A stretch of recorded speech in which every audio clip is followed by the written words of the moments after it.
Assalamualaikum warahmatullahi wabarakatuh. Perkenalkan, nama saya Risti Mawarni, NIM F20211165 dari kelas A3 Farmasi. Baik, langsung saja di sini saya akan menjelaskan tentang hubungan kualitatif struktur aktivitas golongan antidiabetes. Yang pertama ada definisi diabetes mellitus. Apakah itu diabetes mellitus?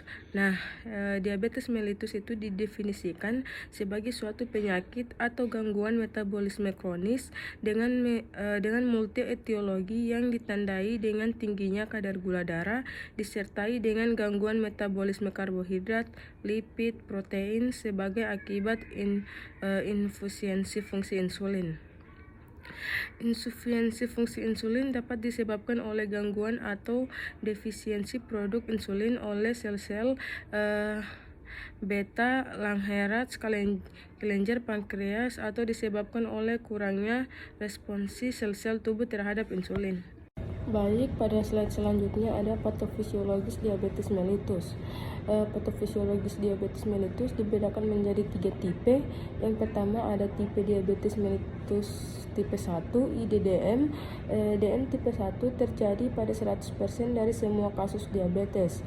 Secara umum disebabkan oleh kerusakan sel pankreas akibat autoimun sehingga terjadi defisiensi insulin absolut. Yang kedua ada diabetes mellitus tipe 2 NIDDM.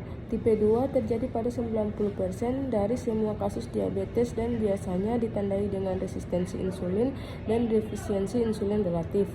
Yang ketiga ada diabetes yang disebabkan oleh faktor lain.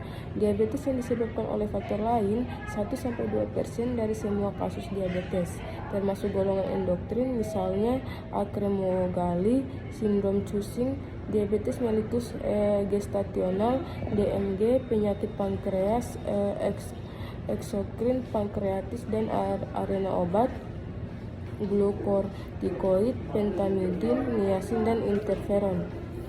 Selanjutnya ada manifestasi klinik diabetes mellitus. Diabetes tipe 1.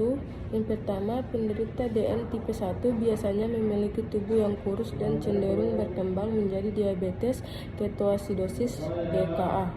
Yang kedua, gejala klinik dari sedang sampai berat berkembang dengan cepat. Ketiga, relatif kaitannya dengan genetika dan terjadi di bawah usia 30 tahun. Pada diabetes tipe 2, pasien dengan DM tipe 2 sering inflamatik. Munculnya komplikasi dapat mengindikasikan bahwa pasien telah menderita DM selama bertahun-tahun. Umumnya Selanjutnya ada hubungan struktur dan aktivitas obat antidiabetes. Yang pertama ada insulin, senyawa kimia yang dapat menyebabkan efek hipoglikemia dengan cara meningkatkan penggunaan karbohidrat dan lemak dalam jaringan perifer. Insulin itu adalah protein kecil sederhana yang terdiri dari 51 asam amino, 30 diantaranya merupakan satu rantai polipeptida dan 21 lainnya yang membentuk rantai kedua. Mekanisme kerja insulin. Tempat kerja insulin adalah pada permukaan luar membran sel. Pengaruh insulin terhadap siklin nukleotida tidak jelas. Penurunan kadar siklik AMP pada beberapa jaringan telah dirangsang oleh hormon lain.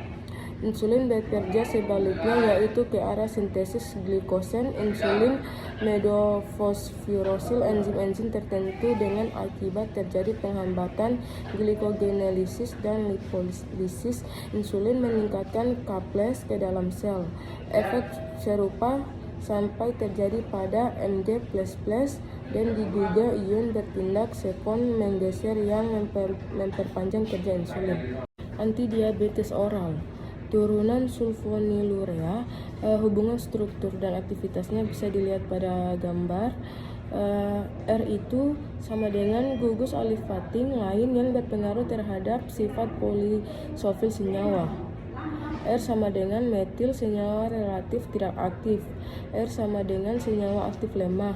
R sama dengan dapat pula berupa gugus asiklik atau cincin heterosiklik yang terdiri dari 5-7 atom. Kemudian ada turunan biguanida, hubungan strukturnya bisa dilihat pada gambar. Metformin memiliki substituen 2-metil memberikan polifilitas lebih rendah daripada rantai sisi fenilatif dipenoformin, sehingga metformin memiliki sifat yang kurang nonpolar dibanding penformin. Pada penformin memiliki 10 atom karbon yang mengikat fenil dan etil. Buformin memiliki 6 atom karbon dan mengikat metil dan etil. Metformin memiliki 4 atom karbon dan mengikat 2 metil.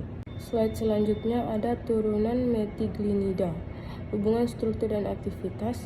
Aktivitas biologis dapat dipengaruhi oleh struktur isomer di mana natriglonid berupa isomer geometri pada posisi trans dan repaglinid pada posisi cis. Selanjutnya ada turunan thiazolidinedion merupakan suatu golongan obat antidiabetes oral.